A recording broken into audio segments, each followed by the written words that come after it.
कल राज्यसभा में बजट पर बात करते हुए वित्त मंत्री निर्मला सीतारमण जी ने मेरे बयान को लेकर काफी कटाक्ष किया और ये भी कहा कि मैंने हाउस को मिसलीड करने की कोशिश करी।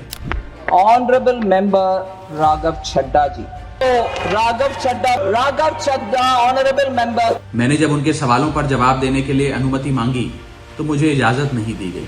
इसीलिए मैंने सोचा कि इस वीडियो के माध्यम से सीधा वित्त मंत्री जी से बात करूं और दूध का दूध पानी का पानी करने का प्रयास करूं। सबसे पहले तो मैंने अपने दिए गए भाषण में जो यूनियन बजट 2025-26 पर मैंने बात रखी उसमें कई मुद्दे उठाए थे, जैसे कि रेल यात्रियों से जुड़े संबंधी समस्याएं, जैसे कि मिडिल क्लास के फाइनेंशियल चैलेंजेस, जैसे कि डोनाल्ड ट्रंप एडमिनिस्ट्रेशन द्वारा लगाए जा रहे ड्यूटीज एंड टैरिफ्स और गिरते हुए रुपये की बात रखी। इन विषयों पर वित्त मंत्री जी ने कोई जवाब नहीं दिया, लेकिन हाँ, मेरे द्वारा समझाए गए इनकम टैक्स रिबेट के एक उदाहरण को लेकर उन्होंने कई सारे बयान दे डाले। सबसे पहले तो मैं बताना चाहूंगा कि मैंने जो बात कही थी मैं आज भी उस पर पूरी तरीके से कायम हूं। ये 12 लाख रुपए की जो टैक्स रियायत दी जा रही है सरकार द्वारा, ये ना ही टैक्स एग्जेम्पशन है ना ही टैक्स डिडक्शन है, सिर्फ और सिर्फ टैक्स रिबेट है।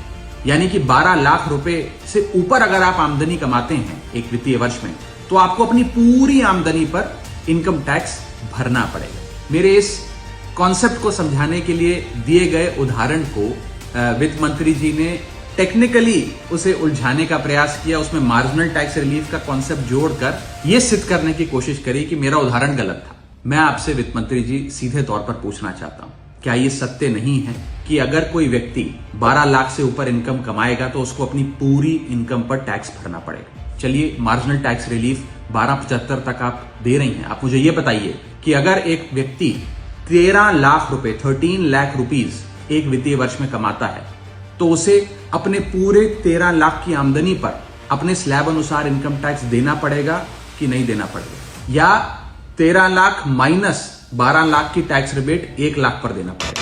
सही जवाब है कि उसे पूरे 13 के 13 पर इनकम टैक्स भरना पड़ेगा।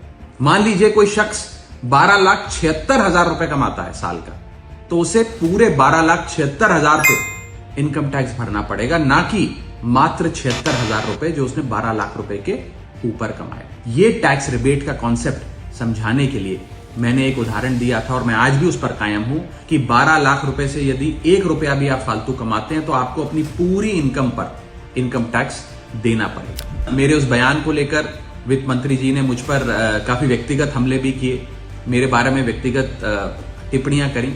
मैं बस इतना ही कहना चाहता हूं कि मेरे मन में माननीय वित्त मंत्री जी के लिए बहुत आदर और सत्कार है। वो अनुभव में, ओहदे में, उम्र में मुझसे बहुत बड़ी हैं। मेरा बस इतना ही कहना है कि आगे से मुझे उम्मीद है कि वित्त मंत्री जी इस प्रकार के व्यक्तिगत बयानों से बचेंगी और सिंपल टैक्स कॉन्सेप्ट्स लाने के लिए जो उदाहरण दिए गए हैं उनको टेक्निकली तोड़ मरोड़ के जनता के सामने प्रस्तुत करने का प्रयास नहीं करेंगे। मैं एक चुनावा सांसद हूं, ये मेरी जिम्मेदारी है कि मैं सरकार द्वारा लाए गए कंफ्यूजिंग टैक्स कॉन्सेप्ट्स को सरल तरीके से जनता के सामने रखूं और उसकी सच्चाई क्या है, उसका एक्चुअल इकोनॉमिक और फाइनेंशियल इंपैक्ट आपकी जिंदगी में क्या है, उसके बारे में बात रखूं। जय हिंद।